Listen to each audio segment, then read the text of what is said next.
I just wanted to make a little video for those that want to know how to change the oil on a 997.1 turbo. I skipped the part where we jack the car up.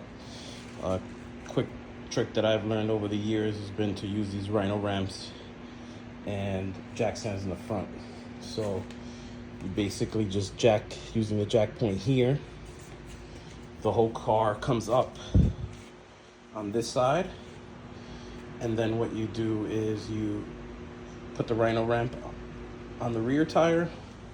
I use a setting of 2 on the jack stand, slowly raise up the car, slowly lower the car, and do the same on the other side. And as you can see, the car is very level, which is what you want, because you want all that oil to drain.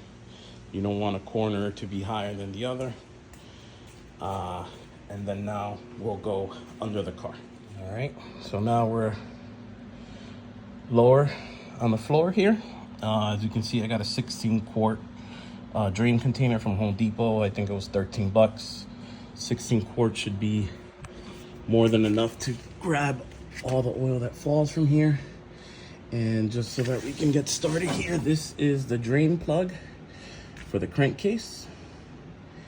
And this is the drain plug. Well, this whole thing contraption here is your oil tank. Here's your drain bolt, and here is your counter nut. If you do not counter torque when you're removing or installing this plug, you will shear this tank here. And the tank is about 2 to 3 grand, plus it's an engine out service. So please make sure you use counter torque. I got myself this pretty decent wrench. It's a 27mm wrench, which goes pretty much right here on top of the drain bolt. You hold this, and then with a 19mm ratchet, you basically undo the bolt. Then here, this looks like a 12 or 14. I'll get you the exact measurement in a bit. But yeah, so far, make sure you have your drain plug, make sure you have your counter torque wrench, and make sure you have the container down here to capture all this oil, because it's about 9 quarts. So again, this should be a very loose bolt. I just undid it with minimal effort, and you can see the oil is already starting to leak out. One thing that I did mention is that you should have your oil at close to operating temperature, you know, before you start the jacking process, so that by the time you get down here, it's still warm but not scalding hot. I mean, I bet if I touch this header, I'd get a nice little burn on myself. But just a note of caution, that oil is going to be hot, so you may want to you know, do the initial crack like I mentioned, let it loose. You can see it starts seeping already. And then carefully remove that bolt, because when the oil rushes out of there, it is hot oil. Okay, guys? So what I did here, I pretty much got one of these universal joints, a pretty long extension, and my 19 socket. So what I can do is pretty much reach under here to get this on the drain bolt. As you can see, it's starting to leak, but I basically can put it on there and safely turn this, you know, grabbing it at the end of the extension and not burn my hands. As you can see, the bolt's removed. It fell here in the palm, but I can pick it up later. One thing to note, this literally released at least 5 quarts. And I almost thought that this pan was gonna overflow. So just make sure you have a pretty deep pan. There's the bolt. Because I was definitely caught by surprise here. But as you can see, oil's draining. It's very thin. That's the reason why you want it to be pretty warm. And also to note, this is still without the oil filter up top having been taken out, right? So it probably would have gushed out more, and I would have had a humongous mess here if that would have happened. So I'll go up to the oil filter in a bit. I'll let this drain for a couple minutes, and then you want to spray everything down because it kind of splashed over the suspension components. You just want to make sure that you keep a clean car. So once you put everything back together, you want to spray it down with some degreaser and clean it up. It should be good. But so far I'm good. Clean floor, didn't burn myself. My extension trick worked well, and as you can see, just let the bolt fall there. Make sure that your hole in your drain pan isn't big enough to swallow up the bolt. But other than that, you should be good. So drained oil, it's pretty easy. I'd call this step 1, lift the car. Step 2, let's start with this one, with the oil tank. We're gonna drain the oil tank, which is what we're doing. And then I'll take step 2 above, is removing the oil filter. And then we'll do this crankcase here last. Again, I'm gonna let this sit and just keep draining. The more the merrier. And we'll take it in the next shot. All right, now we're gonna loosen the oil filter. And you can see it looks like a black cap. That is not an Allen hole. You cannot put something there and undo the thing. But if you feel around this cap, you'll notice that there are a bunch of ridges, which is basically what this tool locks into. I don't know if this can lock in here in the camera. It's it's pretty much like an oil filter housing tool. This is the measurement, 76/14. Not really sure what that means. But actually, if you just put it right over, you'll see that it perfectly goes in, right? So now you insert your ratchet here, and you're able to undo the oil filter housing. And again, just to kind of show you guys how it works, your regular 3/8 ratchet. I put an extension on it for ease. It goes right in that hole, and pretty much turn, twist, and it's done.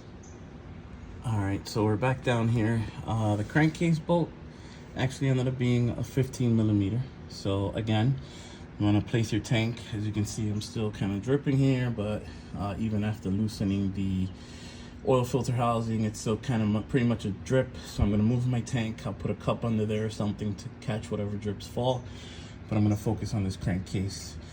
There should probably be the other half of the oil, so again, prepare for a nice surge of oil as you remove this, but everything should be a-okay. Before I move on, pro tip, notice, right, the drain plug over here on the tank shoots straight down, right? So it was a pretty big surge of oil, but it was straight down, so it collected easily in this drain pan. If you notice, this one's pointing sideways. So what happens when you open this bolt and oil starts gushing out, just remember, it's going to shoot out through the side. So you kind of want to adjust your pan to kind of like take that into account. So what you want to do, in my case, my pan is pretty rectangular. So what I'm going to do is I'm going to place this horizontally, right? The edge with the middle of the crankcase, because obviously you're kind of offset anyway, so there's no way you're going to drip over here. But you do want to be able to capture this stream, because you're going to get a parabolic stream right at the beginning. You're going to get that gush. So you want to make sure your tank is long ways so that you can capture that surge. If not, you're going to spend more time cleaning up. Kind of wanted to capture this for you guys. As you can see, this bolt's pretty hot. The oil's hot, but I can kind of take this out with my hand since it's not right under. I should be able to move my hand out of here real quickly and not get burned by this oil, but you can figure out a way to do it. I have confidence. Whatever, if you have to drop the bolt, but definitely don't want to get burned. But I feel like I can bring this out all the way, and it's right there. It's already trying to push out. So I'm gonna grab the bolt really good, and I'm gonna let it go. There we go. See, I still have the bolt. You got that nice drain. Again, you want to adjust. See how this is coming down already? So you kind of want to just move it to the middle, and you're good. Let that drain out. You know, take your time. You know, I'll show you the bolts, washers, all the OEM stuff, and then I got to go find the torque specs for all this stuff, okay? Cute. So up here again, remember in previous section, I loosened this, so now it's just time to unscrew it and take it out so you can see the oil filter. And as you can see, this is just a cap.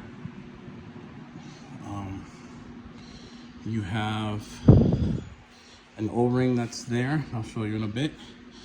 And then basically this is your oil filter that we pull out. As you can see, that simple oil filter. Make sure you clean this down here and stuff, you know, put some APC or some degreaser or purple power, whatever your favorite one is, and clean this housing here just to keep a tidy engine bay. And then I'll show you where the O-rings go on this housing. There are two. One you can see right here is that green one, and then there's this tiny one up here that I can't really get to focus, but I'll show you guys the part numbers and all that, and then we can take it from there. So this is what the housing looks like when you remove the paper oil filter. As you can see, there's still like a little pool of oil. What I like to do is just stuff some napkins in there gently. Don't push them in the middle hole. Just kind of like place them there and let Bounty do its thing and suck up that dirty oil. Remember, it's an oil change, and you want to get out as much as the old oil as you can. I believe 100% oil change is not possible, but I mean, if we get to 99%, you know, that works, obviously. All right, so as promised, here are the part numbers. This is the tank reservoir plug. As you can see, this is a copper washer, more malleable, takes less force to make it seal. Remember that tank is thin walled. This is the oil drain plug washer. This goes on the crankcase. You reuse both bolts, right? That's reusable, but these washers do need to be replaced. Here's your OEM filter. Yeah, I don't even know where the part number is, but as you can see, the other one was completely, obviously black. This one comes here, and they actually included the main O-ring for the housing, so it looks like I didn't have to order these, but you know, it never hurts to have more. Again, oh, here's the part number for the filter. As you can see, it's still a 996 part number. I wouldn't be surprised if this is still used all the way through the 991 model. And then these O-rings, as I said, this is the little one that goes at the tip. This one's very important. Usually when you get an oil change, even at the dealer, they do not change this one. And if you guys have ever had startup issues where you get a plume of smoke because oil kind of like drains down into your piston, you probably have an old one of these. This keeps some sort of suction in the oil filter housing and crankcase that doesn't let the oil kind of like drain as fast. So you can go like a week or two when you first change this, and you'll notice that you won't get those big clouds of smoke after not turning on the car for a while. But again, these are relatively cheap, you know, OEM, FCP. They're just rubbers. I change my oil every 3,500 miles anyway, so I run through a lot of these. But again, you know, 2 washers, 2 O-rings, an oil filter, and your oil, and you pretty much saved yourself what, 3 something. I don't know what an oil change is going for these days, but last time it was 3 and change before I learned how to do this myself. And again, I change my oil 3-4 times a year. I run E85, so it's kind of necessary evil.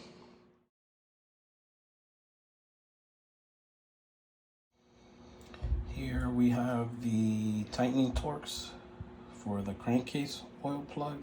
after replacing the seal, which I showed you, 70 Newton meters or 52 foot-pounds.